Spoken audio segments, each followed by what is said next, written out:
Welcome back to Today in Design and SEO Marketing, the podcast you need. I'm Ron Wicker, and joining me is Mitzi Roach. Today we're tackling something that quietly shapes your traffic and conversions: component libraries. Imagine shipping a beautiful UI system that speeds up development, but slowly chops your organic traffic. That's what we're fixing. I'll open with a quick example. A client replaced content-heavy hero modules with a generic card component. Dev velocity soared, but traffic to their top landing pages dropped. Oof, that's great wake-up call, right? We promise 5 concrete areas you can standardize today to keep developer velocity without sacrificing SEO. Let's dive in. I'm Mitzi, and I look for where semantics and content meet the component layer. From an SEO perspective, the component is where crawlable context either survives or gets lost. Small markup choices add up. Over the next few minutes, I'll explain the SEO implications for each area and give one actionable implementation tip you can try this sprint. That sounds great. Point 1. Semantic and accessible defaults. When a component defaults to dev-heavy structures, headings get flattened and assistive tech loses context. In plain terms, if your card doesn't include a real heading or semantic content container, search engines and screen readers can't understand the hierarchy. 100% this bites discoverability.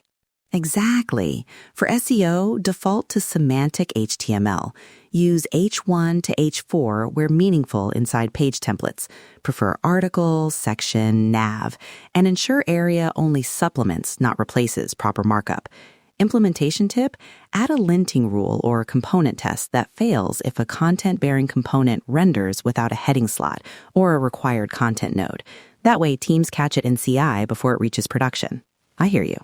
Quick checklist item for teams. Update your component docs to require a semantic heading slot and add a failing test in your Storybook or Jest suite. Quick win you can ship in a sprint. Point 2. Content-first components.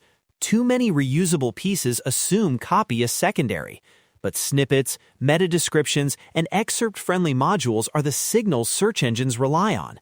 If components strip or hide that text behind JS without server-rendered fallback, you lose context.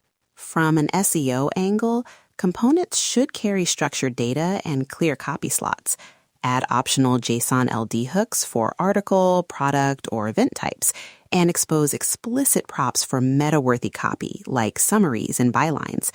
Implementation tip: standardize a content prop interface and a small schema for each component type, so content editors always provide crawlable summaries.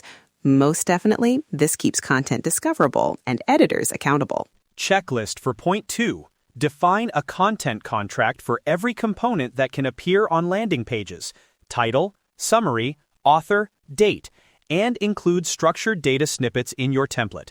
Ship that as a Storybook example, and you've got a repeatable pattern. Point 3. URL routing and indexability.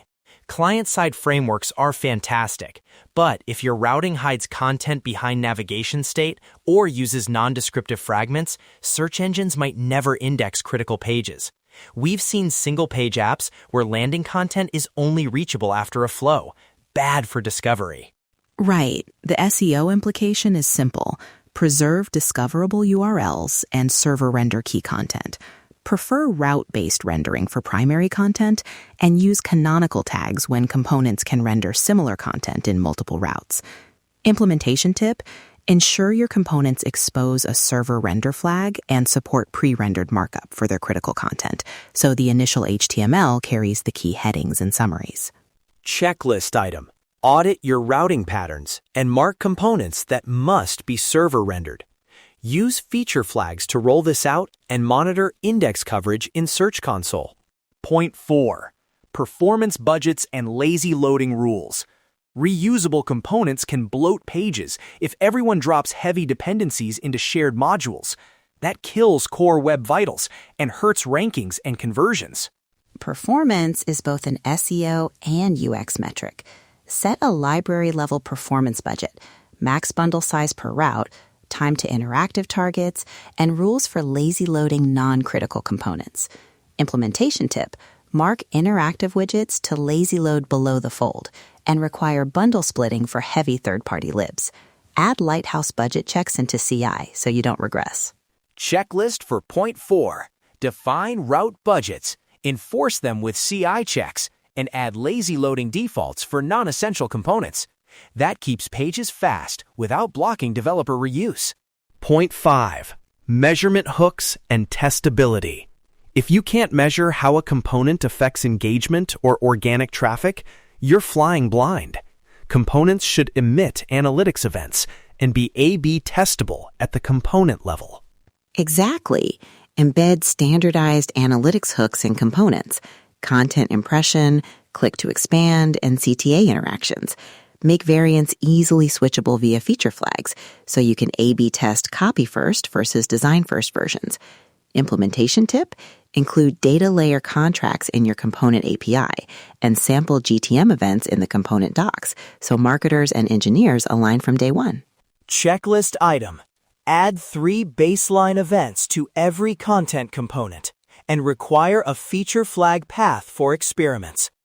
Track rankings, engagement, and conversion KPIs after rollout. Now, for the actionable checklist, 5 steps you can run in a 2 to 4 week sprint. Step 1, inventory your component library and tag components by SEO risk level. Step 2, add semantic defaults and heading slots to high-risk components. Step 3, define content contracts and structured data hooks. Step 4, apply performance budgets and CI checks. Step 5, add analytics hooks and feature flags for staged rollouts. Operational tip: run this as a cross-functional spike with design, engineering, and marketing owners for each step. Use feature flags so you can validate impact without full rollouts. And most definitely, monitor core web vitals, Search Console index coverage, and conversion metrics during the rollout. Resources: if you want deeper code-level examples, we have a follow-up resource pack that includes a storybook add-on example, CI linting rules, and JSON LD templates. For teams worried about regressions, follow our mitigations.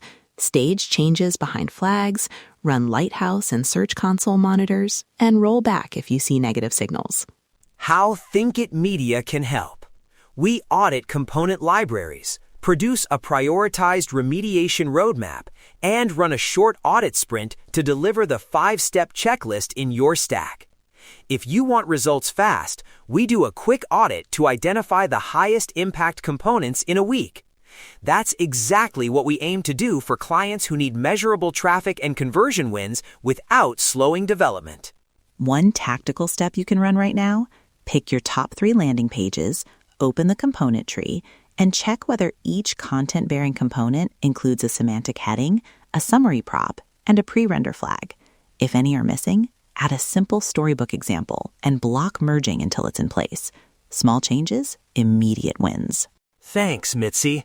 To wrap up, standardize semantics, enforce content contracts, preserve discoverable URLs, protect performance, and instrument for measurement. Follow the 5-step sprint, and you'll keep developer velocity while protecting organic traffic and conversions. Let's talk about this.